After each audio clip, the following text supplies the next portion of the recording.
नमस्कार। आज हम बात कर रहे हैं हाल के वैश्विक संकटों के बीच भारत की भूमिका और उसकी कूटनीतिक चालों पर।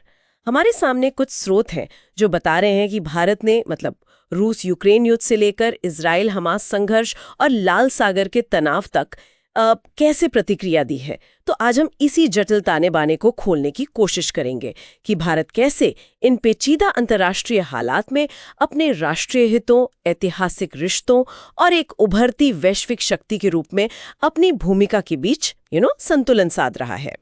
असल में देखना ये काफी दिलचस्प है कि भारत अक्सर विरोधी समझे जाने वाले पक्षों के साथ भी रिश्ते कैसे निभाता है। चलिए शुरू करते हैं। शुरुआत करते हैं रूस यूक्रेन युद्ध से। स्रोत ये बताते हैं कि भारत ने यहाँ काफी हद तक एक तटस्थ रुख अपनाया। रूस की सीधी आलोचना से बचते हुए बातचीत और कूटनीति का रास्ता सुझाया और साथ ही रियायती दरों पर रूसी तेल का आयात भी काफी बढ़ा दिया। और ये भारत की रणनीतिक स्वायत्तता की नीति का एक स्पष्ट उदाहरण है। ये सिर्फ गुटनिरपेक्षता नहीं है, बल्कि सक्रिय रूप से अपने हितों को साधने की नीति है। मतलब किसी एक शक्ति गुट के साथ पूरी तरह बंधने से इनकार करना। देखिए, भारत के रूस के साथ पुराने रक्षा संबंध हैं और उसकी विशाल ऊर्जा जरूरतें भी हैं। ये इस रुख के पीछे मुख्य कारण है। और यूएन में वोटिंग पैटर्न देखें तो महत्वपूर्ण प्रस्तावों पर भारत का वोट न देना या अनुपस्थित रहना, ये भी इसी संतुलन को दिखाता है।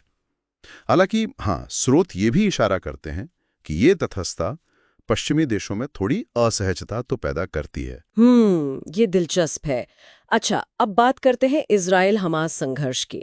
यहाँ भारत का रुख थोड़ा कह सकते हैं समय के साथ बदलता दिखा। 7 अक्टूबर के हमलों के बाद शुरुआत में तो इजराइल के साथ मजबूत एकजुटता दिखाई, लेकिन फिर धीरे धीरे युद्ध विराम और गाजा में मानवीय सहायता पहुंचाने की वकालत भी सामने आने लगी। और यहाँ मामला और पेचीदा हो जाता है। दिसंबर 2023 में संयुक्त राष्ट्र महासभा में तत्काल युद्ध विराम के प्रस्ताव के पक्ष में भारत का वोट देना, ये पहले के रुख से एक महत्वपूर्ण बदलाव था। बिल्कुल, ये एक महत्वपूर्ण अवलोकन है। ये दिखाता है कि भारत कैसे इजराइल के साथ अपने बढ़ते रक्षा और तकनीकी संबंधों, जो अब काफी गहरे हैं, और फिलिस्तीन मुद्दे पर अपने पारंपरिक समर्थन के बीच एक तरह का नाजुक संतुलन साधने की कोशिश कर रहा है।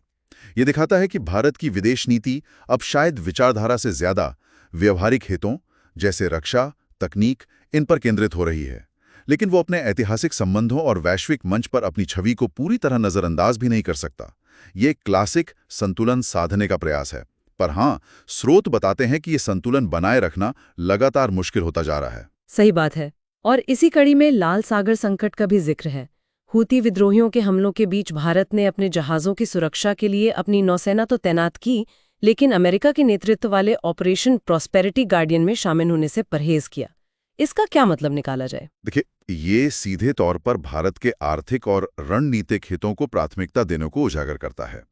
बाब एल मंदेब स्ट्रेट जो है, वो भारत के ऊर्जा आयात और व्यापार के लिए बेहद महत्वपूर्ण समुद्री मार्ग है। यहाँ भारत ने खुफिया जानकारी साझा करने जैसा सहयोग तो किया, लेकिन किसी औपचारिक सैन्य गठबंधन का हिस्सा बनने से बचा। ये भारत की स्वतंत्र समुद्री सुरक्षा रणनीति और किसी भी सैन्य गुटबाजी से बचने की कोशिश को ही दिखाता है, खासकर जब उसके सीधे आर्थिक हित दांव पर हों। अच्छा, तो अगर हम इन अलग अलग मामलों को जोड़कर देखें, कोई बड़ी तस्वीर उभरती है क्या?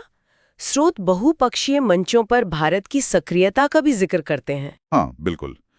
हम देखते हैं कि भारत G20, ब्रिक्स, क्वाड जैसे विभिन्न और कभी-कभी विरोधाभासी लगने वाले समूहों में भी सक्रिय भूमिका निभा रहा है और ग्लोबल साउथ यानी विकासशील देशों की आवाज बनने का भी प्रयास कर रहा है, खासकर वैश्विक आर्थिक संकट, खाद्य सुरक्षा, कर्ज, इन मुद्दों पर। जैसे G20 की अध्यक्षता के दौरान भारत ने इन मुद्दों को प्रमुखता दी थी। हालांकि क्वाड में भागीदारी और चीन के साथ जो लगातार तनाव बना हुआ है, वो इस सब के साथ संतुलन वाली नीति के लिए एक बड़ी चुनौती भी है, जैसा कुछ स्रोत इशारा करते हैं। ये रणनीतिक स्वायत्तता की सीमाओं को भी दिखाता है कहीं ना कहीं। और स्रोतों में जलवायु परिवर्तन पर भारत के रुख का भी जिक्र है। विकसित देशों से न्याय संगत व्यवहार और वित्तीय मदद की मांग, साथ ही कोयले के इस्तेमाल को एकदम खत्म करने के बजाय धीरे धीरे कम करने पर जोर देना, और म्यांमार या अफगानिस्तान जैसे पड़ोसी संकटों पर भी भारत का रुख काफी सतर्क रहा है।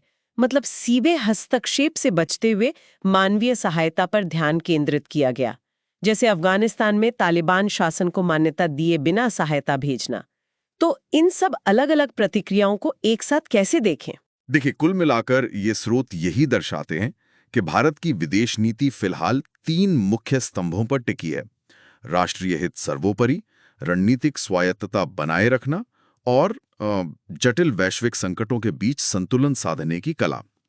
भारत किसी एक शक्ति खेमे से बंधने के बजाय अपने विकल्पों को खुला रखकर, स्थिति के अनुसार अपने संबंध निर्धारित कर, वैश्विक मंच पर अपनी भूमिका और प्रभाव बढ़ाना चाहता है।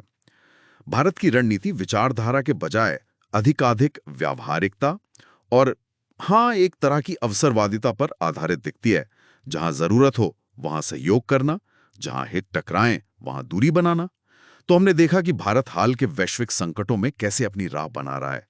तटस्थता की चादर, संतुलन का प्रयास और रणनीतिक स्वायत्तता का सिद्धांत, ये इसके प्रमुख तत्व हैं।